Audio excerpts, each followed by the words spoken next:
உங்களுடைய புத்தகத்தினுடைய பெயர் காற்றில் பிறந்த இசை. இப்போ நான் வந்து என்னென்னா, அந்த டைட்டில் வந்து எனக்கு நான் இந்த புத்தகம் வரப்பே அந்த தொடர் வந்தப்போ சரி, அது புத்தகமாக வர்றப்போ வந்து நான் அதை ரொம்ப ஒரு மாதிரி நெகட்டிவாக கனெக்ட் பண்ணிக்கிட்டேன்.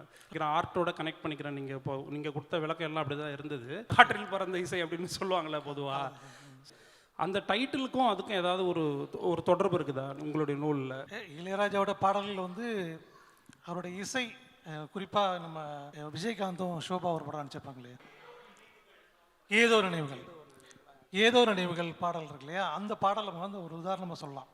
நான் அதுக்கு வந்து நான் வச்சிருந்த தலைப்பு வந்து பூமியிலேருந்து வானத்தை நோக்கி பொழியும் சாரல்னு தான் நான் வச்சுருந்தேன். ஏன்னா அந்த பாடல் வந்து கன்னடத்தில் இளையராஜா ஏற்கனவே கம்போஸ் பண்ணிட்டார். அதுக்கு முன்னாடி போன வருஷத்தில் பானு பூமியான்னு ஒரு பாட்டு ரஜினிகாந்த் நடித்த படம் அது. ஆனால் அந்த பாட்டை தமிழில் பண்ணும்போது அந்த படத்துக்கு அந்த பாடல் உண்மையிலே ரொம்ப ரொம்ப அதிகப்படியானது. அந்த சிச்சுவேஷனுக்கும் சரி, அந்த அந்த கேரக்டர்ஸுக்கும் சரி. ஆனால் ஒரு காற்றில் அந்த அவருடைய இசையை வந்து கலந்து ஒரு வியாபிச்சிருக்கு அப்படிங்கிறது தான் விஷயம்.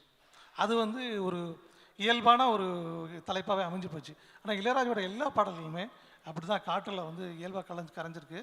அதை நம்ம ஏதோ ஒரு இடத்துல தொடும்போது அந்த வைப்ரேஷன், அந்த ஃப்ரீக்குவென்சியில் நம்ம தொடும்போது நம்மளை வந்து அது பல உணர்வுகள் நம்ம வந்து அடையுதுன்னு நான் சொல்கிறேன்.